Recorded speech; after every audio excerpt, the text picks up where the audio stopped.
Ladies and gentlemen, boys and girls, boxing lovers, welcome back to TheProView. Yes, we're back again with another video that we're going to be looking at the Zayas Vs Boots undercard. Few interesting fights that will be on this card. Straight away, there's Emiliano Vargas versus Bryce Mills. You got Ben Whittaker versus Richard Rivera. Those are the two main ones I'm going to be focusing on in this video.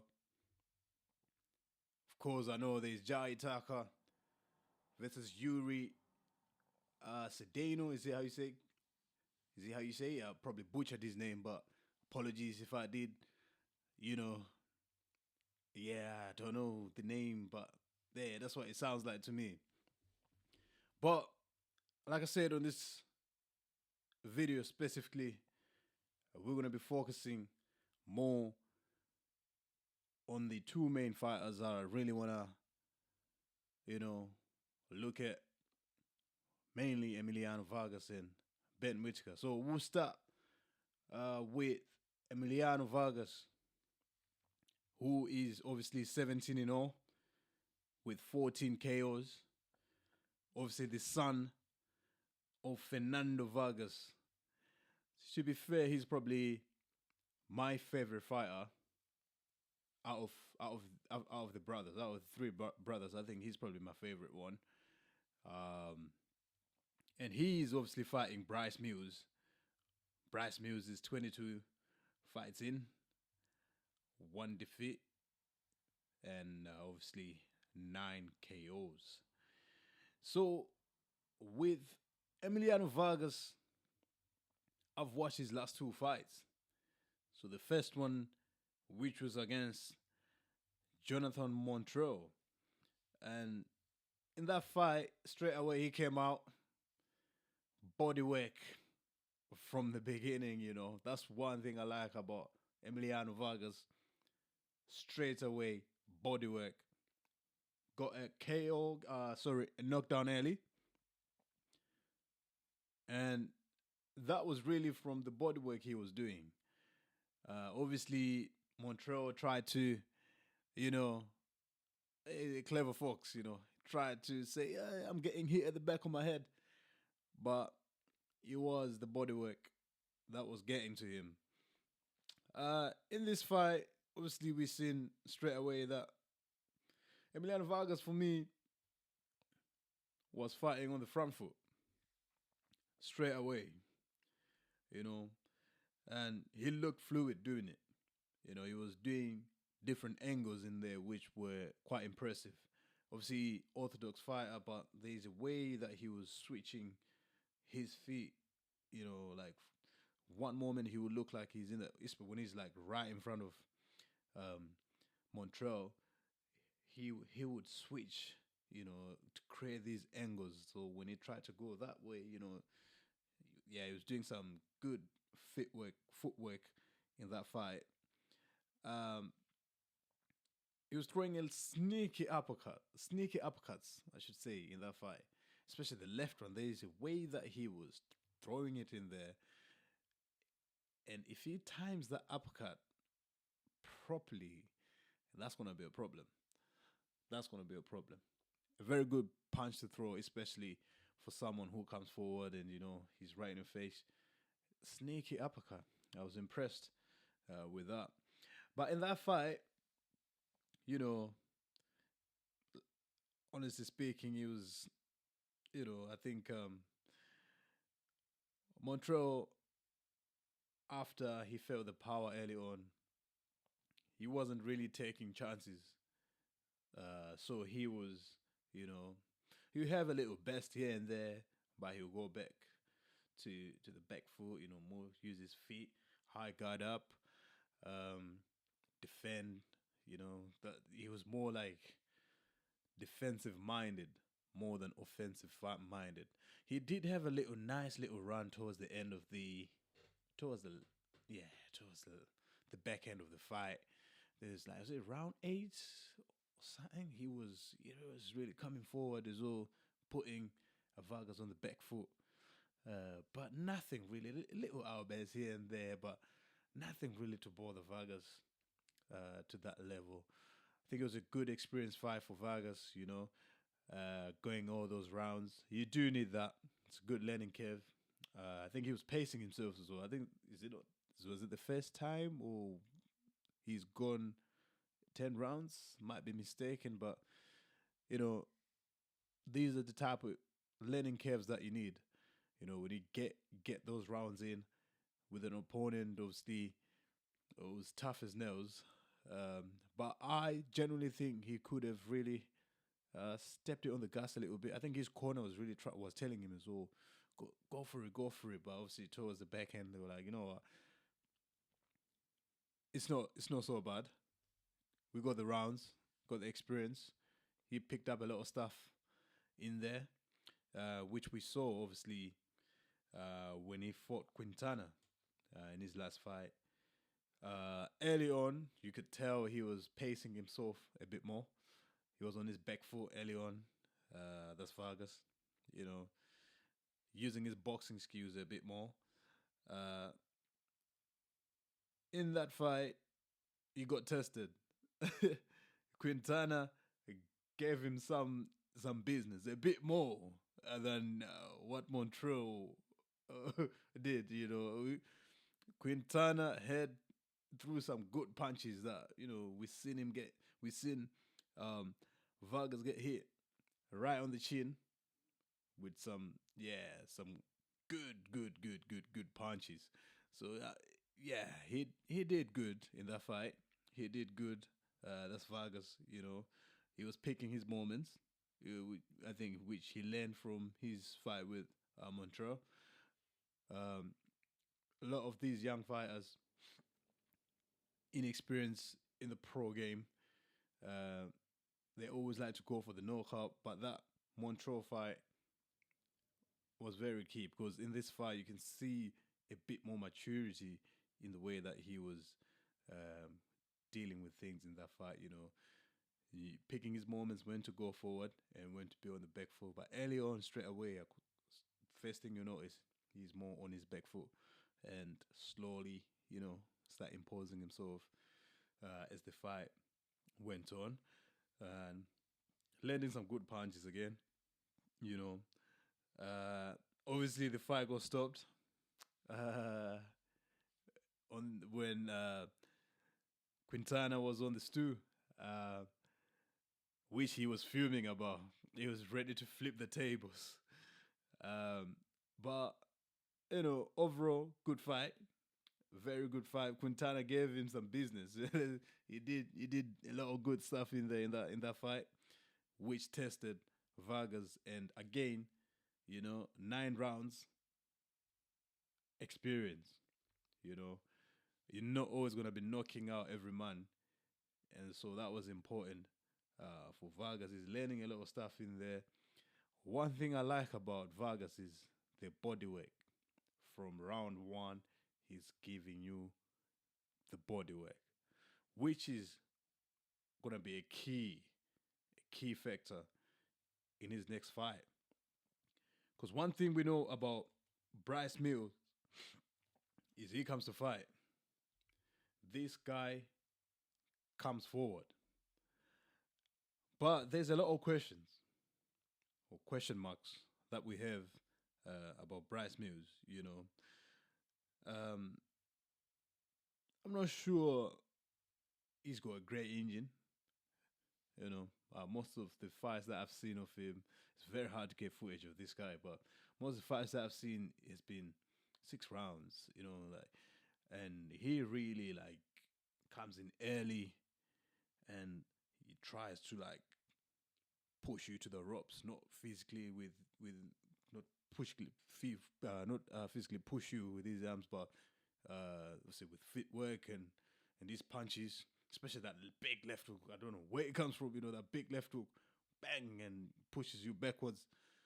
And as soon as he gets you on the ropes, he's trying to suffocate you throwing punches, relentless. He's good at that.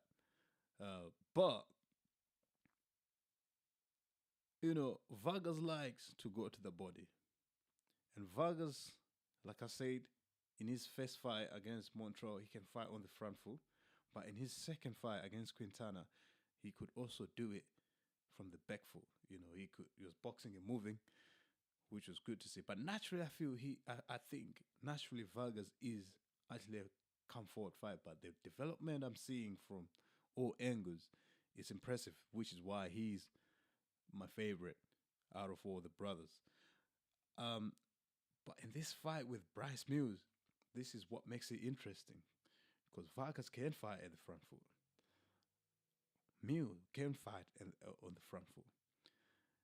But we haven't seen Mills get tested like that. We haven't seen him take punches to the body, or someone who actually aims for the body shots the same way that Vargas would test him in this one. That's why I say his engine is very sus. We need to see Bryce Mills when he gets hit to the body. Because towards the end of these 6 rounders that I've seen, you can tell he's breathing heavy. You can tell he's mouth open. And he's quite stocky as well. He carries a bit, he carries muscle. So he does look like it does take a toll on him. So this fight here, looking forward to it. That's the core main event on the Zayas Vs Boots Annis. And the other fight that's going to be on there is between Ben Whittaker, the surgeon, as they call him. He's going to be facing Richard Rivera. The thing about Ben Whittaker, very, very talented young man. Causing all sorts of problems. Or noise, I should call it. It's causing a lot of noise within the island of the United Kingdom, the UK. British fighter, Olympic gold medalist. And a lot of expectations on this guy, Honestly, with Ben, I really wanted to see him step up. And this is a good one for him to step up. Ben Whittaker is at the moment 11-0. Obviously, no losses. But he's got 1 draw. And that draw was against Liam Cameron, the first fight. I think everyone that saw that fight will remember we remember that in Riyadh. We all thought Ben quit. And we haven't seen anything really from Whittaker suggest, obviously he came out saying he's going to keep it to himself, he's going to prove to anyone. But obviously the question mark is always going to be there. Like, did he quit? But yeah, that fight was a good thing. That was a good thing that happened to Ben Whittaker against Liam Cameron the first time round in Riyadh. Because when he came back, what I like about what Ben did, he quickly took that rematch. Maybe not say quickly, because but he took that rematch. Because that first fight was in October 2024, and the second fight was in April. So the first one was in October 2024, and the second one was in April 2025. Apologies. So when a fighter loses like that, or there's question marks uh, about the performance, his last performance. You know, we always say you're only as good as your last fight. He had a lot that was on his back because you gotta remember this guy is an extremely entertaining fighter who does. Yeah, he's got a lot of stuff that he does in the ring. You know, likes to play around. He likes to, you know, what I mean, entertain uh, properly. You know, the way that he mocks his opponents, the way that he's sleeping the punches. You know, the way he's dancing, everything about him is absolutely, entertainment, pure entertainment. And I love it.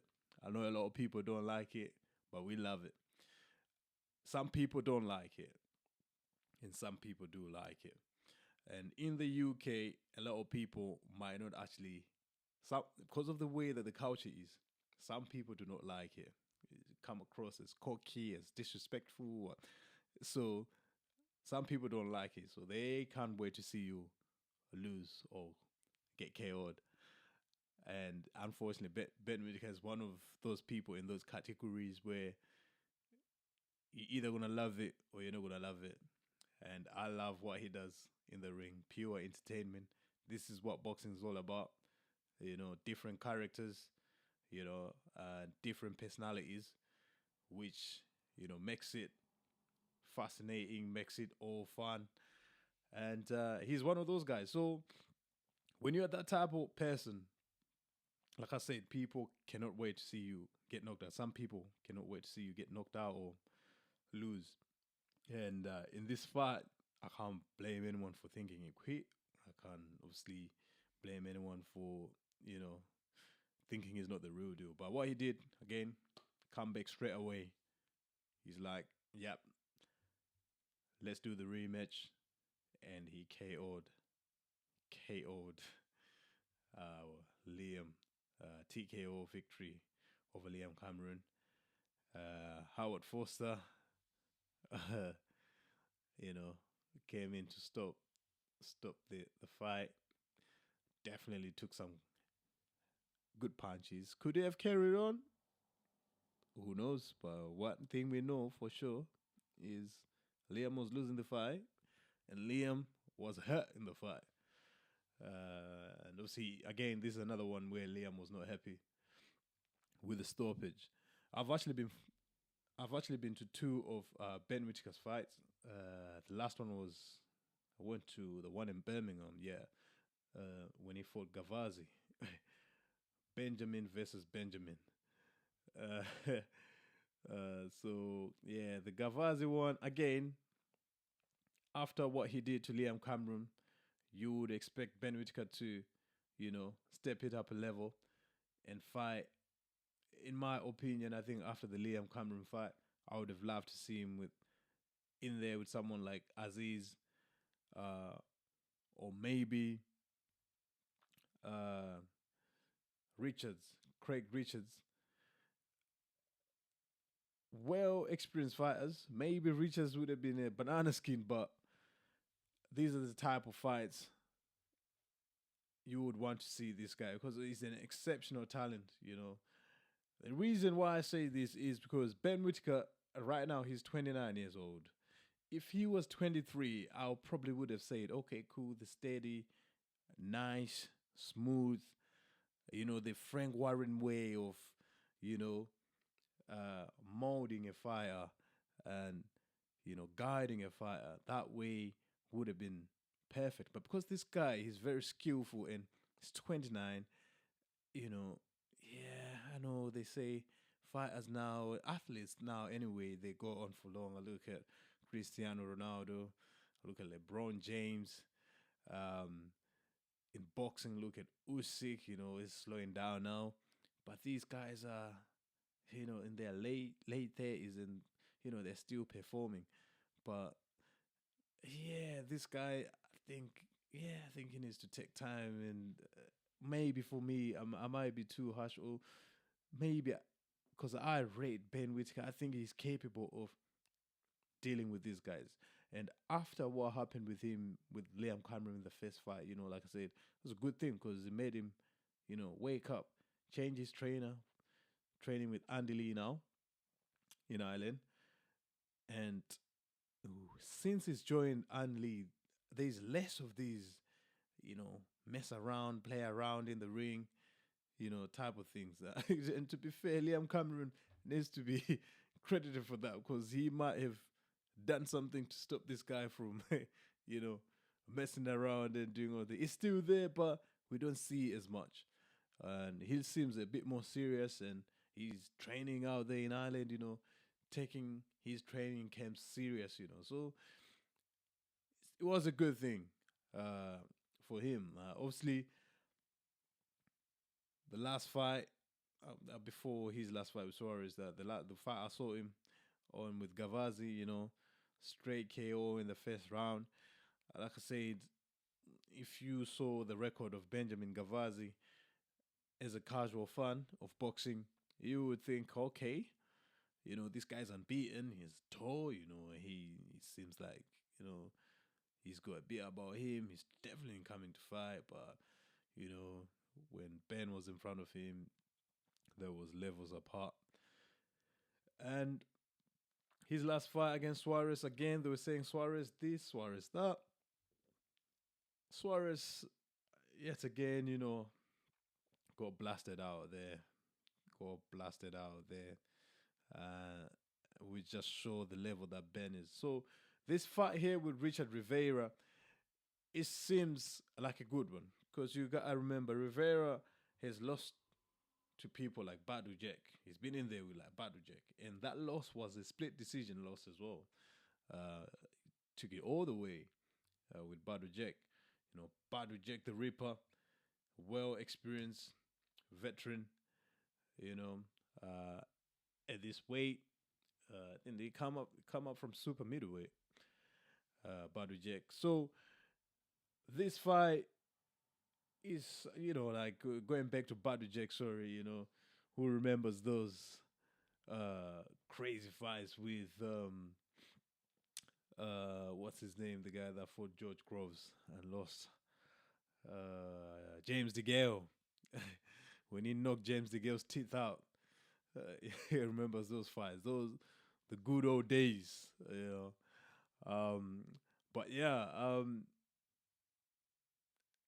Rivera has been in there with well-experienced fighters. I've seen a few of his fights. I think there's a massive speed difference between these two. And obviously, as I've said before, Matchroom are really trying to get Ben Whittaker to be a global star. Obviously, like I said in my previous video, he's got a large following online, Ben Whittaker. His early antics, like I said, they've got him, all eyes on him, in the ring, what he does, sleeping and sliding, messing around with the opponents, dodging the punches, and what I'm saying, all of that. There's been people on TikTok, people on YouTube, making those videos, and the casuals, they love it. They love to see that type of stuff, and this is what boxing is all about. We want the casuals to come and watch the fights as well. We might not want them to comment on the boxing as if they are proper hardcore fans, but when there's more eyes on the boxing side, it makes the sport even greater. I've got friends who are not hardcore boxing fans like that, but when you go people like Ben Whittaker, I even know people that sparred Ben Whittaker. I know people that went to school with Ben Whittaker in the Midlands, and they are no boxing. Some of them are no boxing fans like that, but because it's Ben, some of them want to see him get knocked out. Some of them like Ben Whittaker. So it's good for the sport when we got people like Ben, personalities like Ben, with antics in and out of the ring. I don't really like him outside the ring. I don't think he's as funny as as he as it might think, in my own opinion. But inside the ring, when he's doing all of that, I love it. Even when he's walking to the ring, I love it. That's what I want to see. But going back again, sorry, getting distracted. Going back again to Richard Rivera.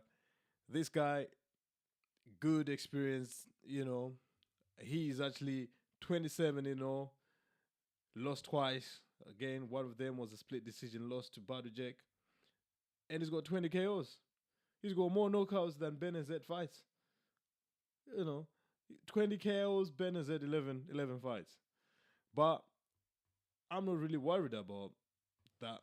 Of course, experience pays dividends. But Ben Whittaker, Olympic gold medalist, very fast. And he's with, the right trainer now, in my own opinion. You can see improvements in the way that he's punching now. His punching power is a bit more different to what it was before. You can tell that the technical ability to punch properly, to sit down on the punches, is improved. It's improved. That I have to say, it's improved with Andy Lee. Andy Lee is tweaking things and making him sharper. So I'm not worried about the experience that Rivera's had as a pro. And to be fair, looking at his record, Rivera, since his last loss to Badu Jake, he's fought Ariel Armando. He won by TKO, and Isaac Rodriguez, and the rest of them are like, people that have not won fights. His fight with Santana was like a guy that hasn't won a fight. He hasn't won his last 4 fights, and Santana's like six wins with 5 losses. But to be fair, Santana gave him some problems in there. I watched that fight. Mendes again. This guy hasn't won his last 6 fights. The moment he stepped up to fight someone who's got a decent record, 8. Again, this is what I'm saying about records. Records sometimes are deceiving, because looking at Rivera's record here, the last fight that he lost when he fought Luis Antonio Tejeda. This guy is 8-0 with 1 draw. Again, very similar, because Ben Whittaker was 11-0 and 1 draw. He lost that fight against Tejeda, Rivera. Rivera lost the fight against Tejeda, and that's why I think I'm not really worried about that side of things. We haven't seen anyone in his last 2 fights, 4 fights, probably 5 fights apart from that Tejeda fight that he lost. He hasn't really fought anyone and beat anyone that will be like, oh my God, that is Richard Rivera. So I'm not really concerned about this. I've watched him a few interviews of his as well, where he's, again, looking down on Ben Whittaker. I know he's not taking him lightly. I know that for a fact. This is what fighters do. But I'm not convinced that he'll win this fight. I think Ben might be just too fast for him. One thing I would like to see him do is to test Ben early on. Yeah. Just go and hit him as hard as possible and see how he behave in that ring. And it will be interesting, because what a tragedy that would be for Matchroom. This is one of their golden goose.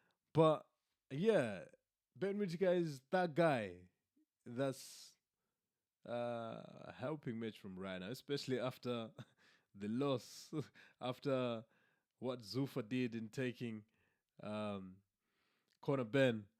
you know, away from Matchroom, this is probably one of the guys that's left. Obviously, AJ is on his own uh, stratosphere when it comes to, uh, you know, global interests. That's the biggest star obviously for Matchroom. But Ben Whittaker is the guy they're trying to push now. Obviously, he left Ben Shalom, and went on to join forces with Eddie Hearn, which is a partnership and I like to see. And yeah, fight wise, I think Ben's gonna be way too fast uh, for this Rivera guy. And I actually think that Ben's style might be more acceptable in America. I think Americans will actually like Ben Whittaker's style if he starts doing all those little funny things that he does in the ring. I think Americans will appreciate it more than the Brits will appreciate it. Uh, the only thing is, uh, he's a light skinned guy, you know, and I don't know why it's still like in America about light skinned people, but I'll probably chop this part out. But, you know, especially in the black community, you know, they act funny about light skinned brothers, you know. But Ben Whittaker, one fight I enjoyed to watch. I like it. I want to see him a lot. I want to see him develop, and I want to see him, you know, sell out more, especially in the Midlands. Midlands in the UK, we like to see more fighters in the Midlands. He's sparred a few people that I know as well, and you know, they have different opinions. One of them I'll bring him to the channel so he can talk about it. But again, I think I've been going on and on this one. But yeah, can't wait for the fight. Can't wait for the main card, the main event, and the core main, obviously, and this fight here. These are the three fights I really cannot wait to see. So yeah, Ben Whittaker being taken to America by Eddie Hearn to show the Americans Ben Whittaker and increase his global status. You know, so good fights, and I cannot wait to see it. Yet again, you know, don't forget to like, share, subscribe. Thank you, everyone that's watching, liking, commenting. Continue to do that. Last video, we did okay, you know, early on, and we're doing all right. Small steps that will lead to big, big things ahead. So, yeah, I've got a lot of plans for the channel.